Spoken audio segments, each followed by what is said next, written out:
Black Eagle resident Clyde Wall remains in critical condition at Benefice Health System after surviving a stab to the throat on Thursday. While he recovers, the community is rallying on his behalf. Yesterday, community members who work in the same building as Clyde created a GoFundMe to help pay for Clyde's medical expenses. Organizers say Clyde has been part of Montana and the Great Falls community for years, running a local barber shop in his 70s. They hope the donations will help alleviate some of the financial burden that comes with the hospital bills and rent for his barber shop. He's been a part of this community for a really, really long time. I feel like he has a lot of people who really love and care about him that will jump to help him out when he needs it most. So it was just, we were heartbroken to hear that he was in the hospital, and, what's the next thing to do? We think, how can we help? The community rallying together, and as of this afternoon, the community has raised nearly $2,000 for Clyde. If you'd like to donate, you can find the link on our website, ktvq.com. Well, during this time of year, safety is extremely important in regards to New Year's Eve. Celebrating will be happening all around Billings. However, fireworks are illegal within city limits.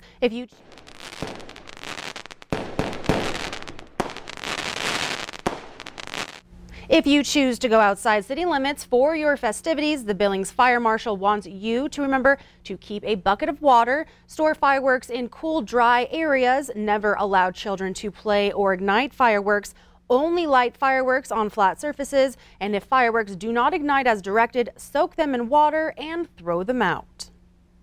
We're just asking people to be careful, just be careful. Every one of us wants to have a good time at New Year's, and pulling a bunch of volunteer firefighters out of their New Year's celebration isn't any fun for us either, All right, thank you so much, and just remember to be safe out there when getting your fireworks.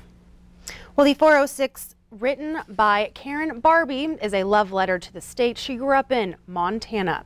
The book is a collection of 108 recipes inspired by the historical figures and events that shaped the state into what we see today. Q2's Mitch Laggy sat down with the Billings author to learn more about her story. Mitch?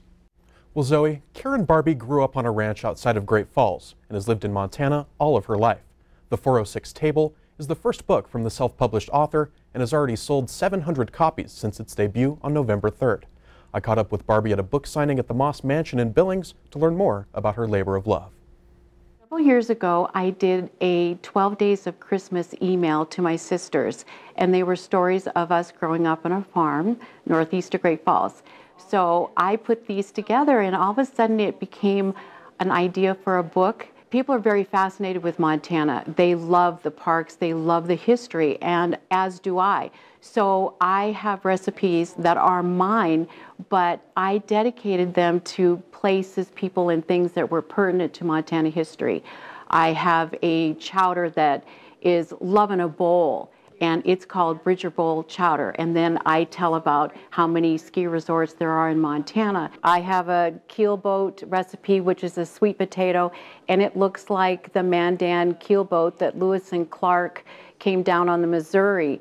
And there's a story about the keelboat and the movie Big Sky. And so I have taken all corners of Montana and I tried to do a tribute to something that was pertinent to that area. I grew up with a family that we shared history, sentiments, everything was dedicated around our 406 table. And so it is a compilation of recipes, ideas, tutorials, how to elevate something simple and make it more elegant, but it's using pantry staples. So it is my love story to Montana. Everything I love, family, food, friends, history, trivia, and I've compiled it into my book, The 406 Table.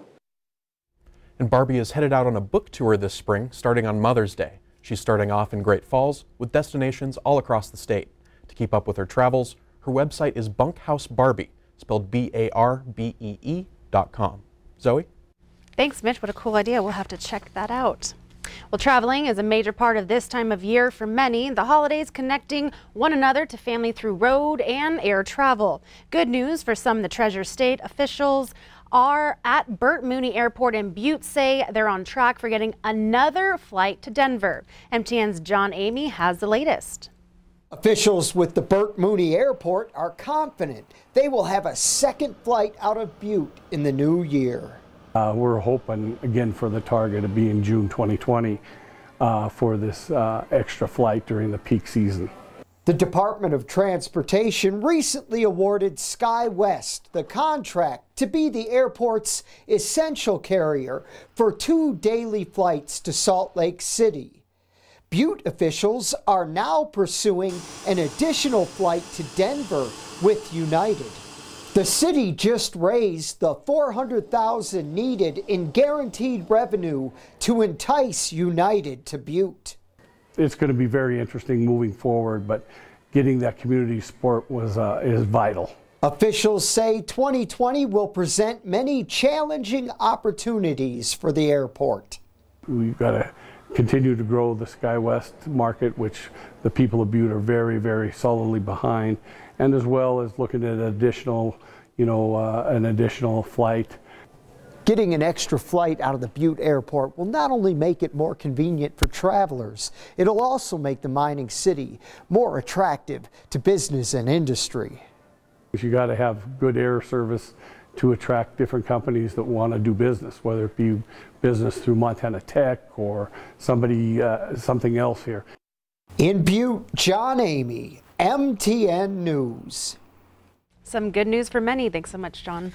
Well, stay with us. More to come on the 5:30 news. A blast off from space back in March, now launching a lengthy new record for this female astronaut.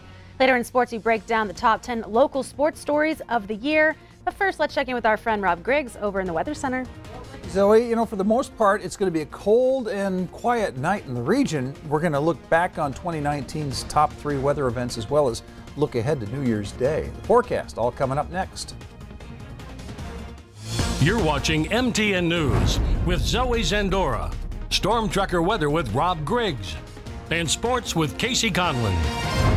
This is the 5:30 news on Q2, Montana's news leader.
Powered by the Montana Television Network. The 5:30 news continues on Q2, Montana's news leader. A rocket carrying 2 American astronauts and a Russian cosmonaut back in March blasted off for the 6-hour flight to the International Space Station. Today, 289 days later, just one of them remains in space. And this morning, she's setting a space milestone. Christina Cook now holds the record for the longest single space flight by a woman. But her space odyssey is about much more than just the duration of her time away from Earth.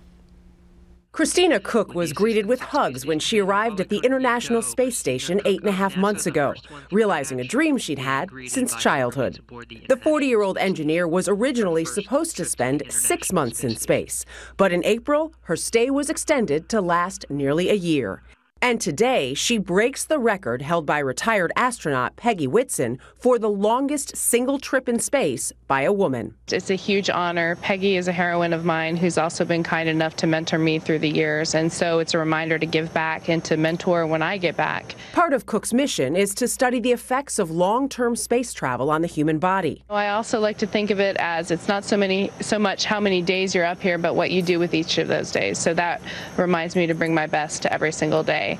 I think it's wonderful for science. It helps us push the boundaries of what we know about what long-duration spaceflight can do to the human body, and that's important for our future exploration deeper into going to Mars and also returning to the moon and going there to stay. Since her mission began, Cook has completed 4 spacewalks, including one that was history-making in its own right.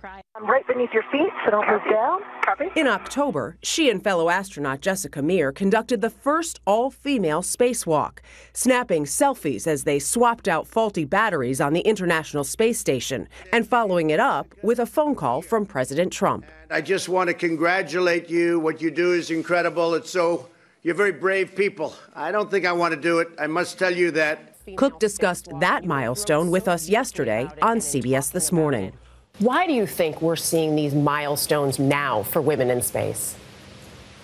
You know, I think it's a wonderful time for human spaceflight because I think we finally recognize that it's not worth going unless we go together, that it's important to not turn away any innovative idea, that everyone has a role and everyone has a place at the table as we move forward. If we're going to go for all humanity and to support humanity's love for exploration, then we have to do it with all humanity. And I think we're seeing that as our plans unfold for going back to the moon, seeing the first woman walk on the moon in 2024, and just recognizing that we have to go together if we're going to go and we're going to do it right. While she's not on Earth, Cook has kept her eye on home, sharing photos of our planet with her 145,000 Twitter followers. Most recently, a picture of Mount Everest. I would say the most awe-inspiring thing that I've ever seen is the northern lights or southern lights, or aurora as we call them, from above on a planetary scale. I've had the opportunity working in Antarctica and the Arctic to see them from below and the beautiful shimmering lights along the sky and taking over the whole sky, but to look down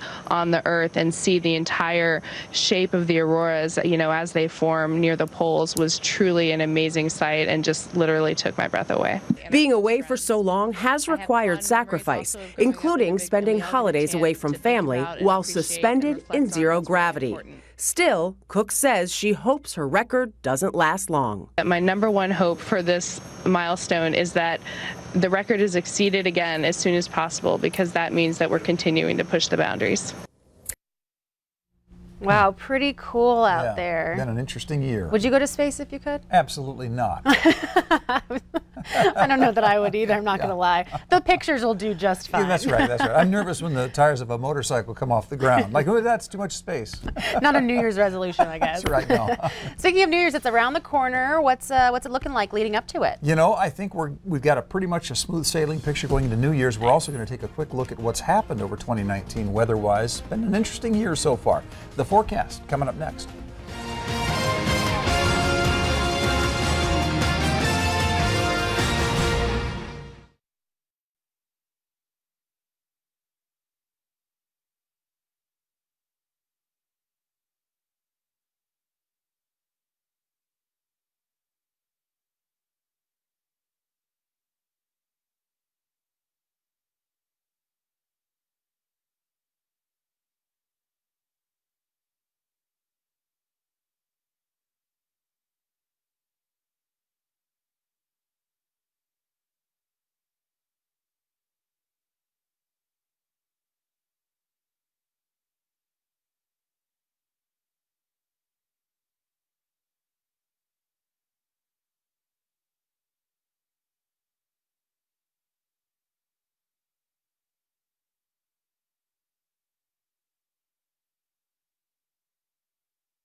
Now, here's your Storm Tracker weather forecast with Rob Griggs.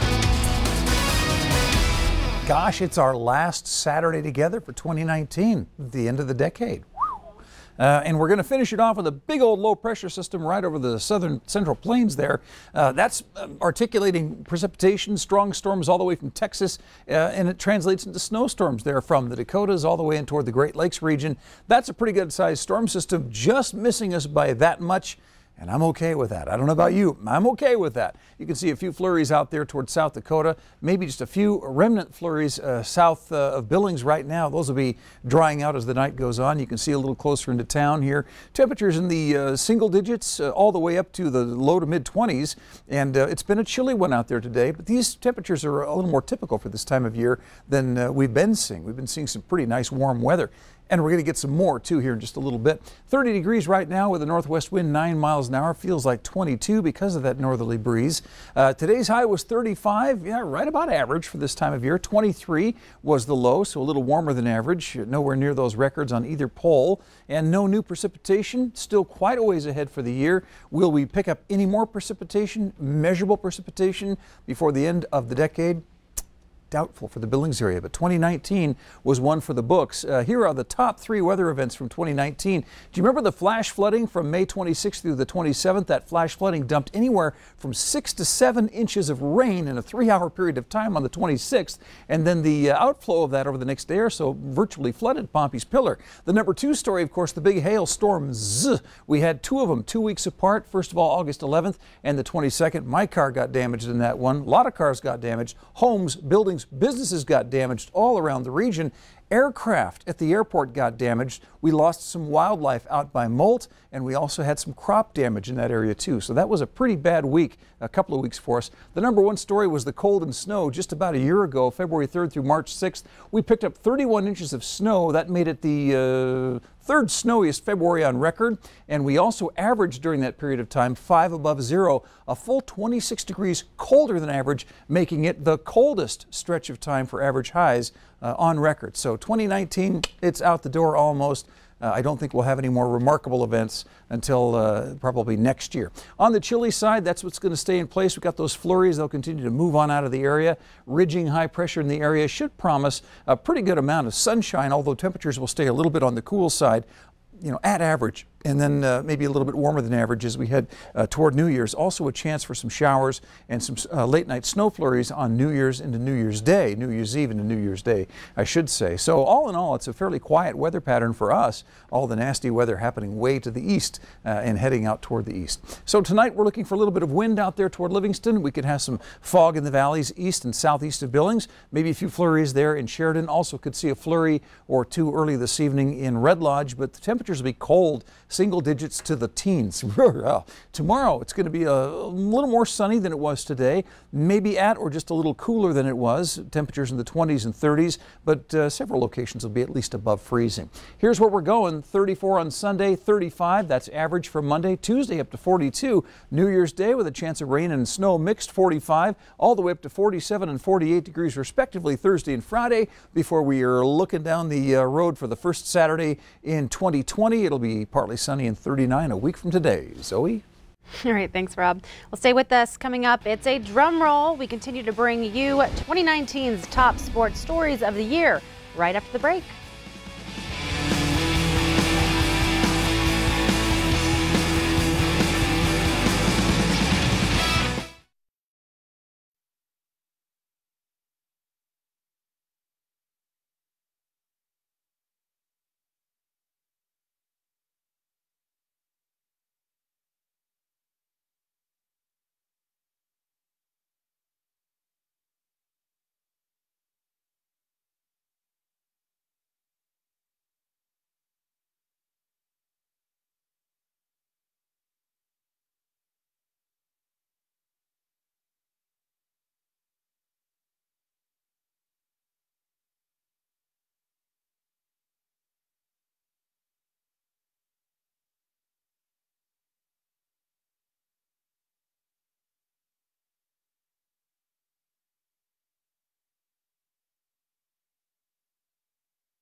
Time now for sports with Scott Breen. Well, welcome back, everybody. Let's move on with Q2's countdown of your top 10 local sports stories of the year. And a reminder, they're not all about champions. Casey and I went through and picked out some of our favorites from 2019 and really some of the most memorable moments and stories that we were able to tell. This next one is certainly high on our list. Casey shows us why an American Legion baseball player for the Billings Scarlets was so moved by a family friend. Jennifer Newell knew something wasn't right.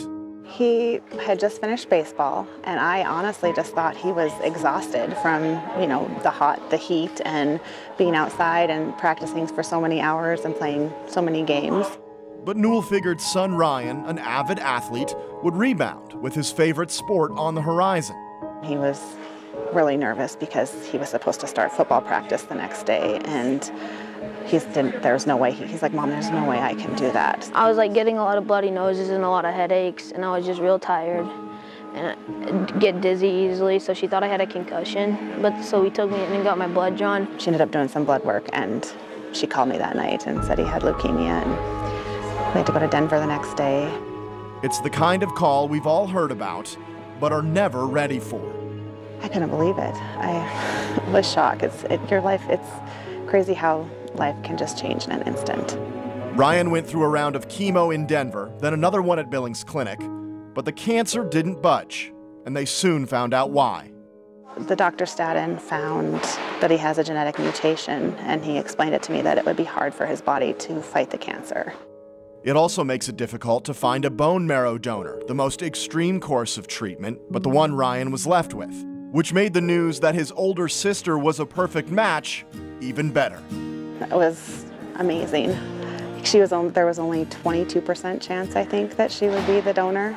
So it's awesome, and they're very close. She didn't hesitate, but that doesn't mean she's not milking it a little.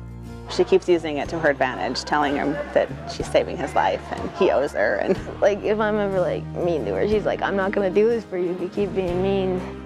Ryan and Jennifer are back in Denver now, awaiting the June 12th transplant. When asked what he'll miss in the meantime, he said two things. One, it's gonna suck being away from my dog that long.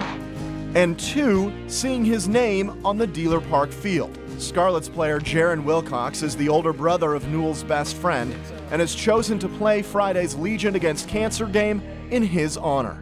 It's always a special game, but especially when I have my brother's best friend on my back, it's gonna be super special. It's gonna be a special night, and I think hopefully a lot of, memories and money go to Ryan. In 10 years, the game has raised over $70,000 for Kelker's Kids, which benefits families of children with cancer and other life-altering illnesses. Leukemia has taken baseball away from Ryan, but Jaron wants to give it back for at least one night. For him to play baseball, I'd give it up for him any chance of the day. But now that he's on my back, I would say he's playing with me.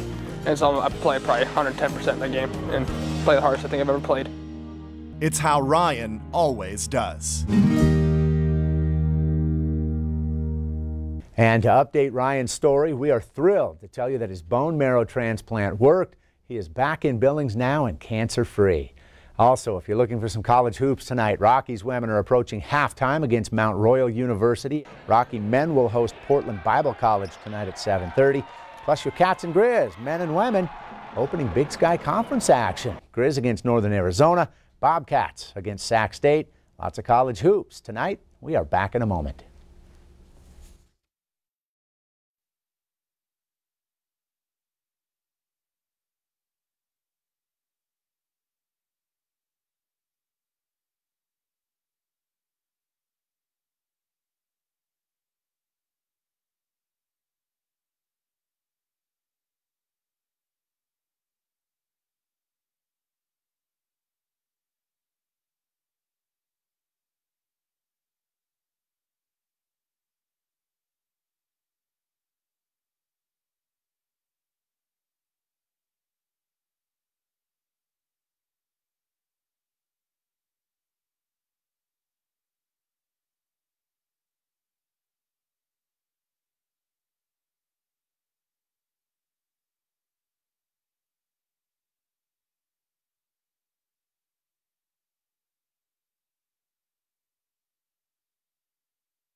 We're just talking about the holidays behind the scenes. Yeah. My dog got a little puppy, so I was showing them the pictures.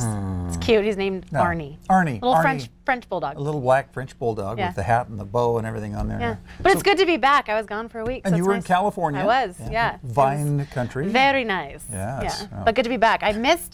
I didn't miss the weather as much. It was sunny, but the weather looks pretty nice leading up into the new year. You know, it wasn't wine country weather over Christmas, but it was pretty darn close in Billings terms. We had a lot of sunshine, and it looks like the major weather events are over for the year as far as we can see. So as we look ahead to the forecast period right now, you can see we're kind of smooth sailing up into New Year's Day. In fact, the next best chance of precipitation appears to be New Year's Eve into New Year's morning. There's about a 40% chance of snow in the morning could change to rain.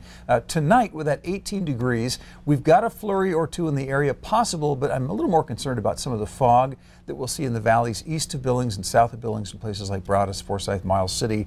Sheridan could see a little bit of fog. Probably by about midday tomorrow, we'll see that 34 degrees pop out there with the sunshine.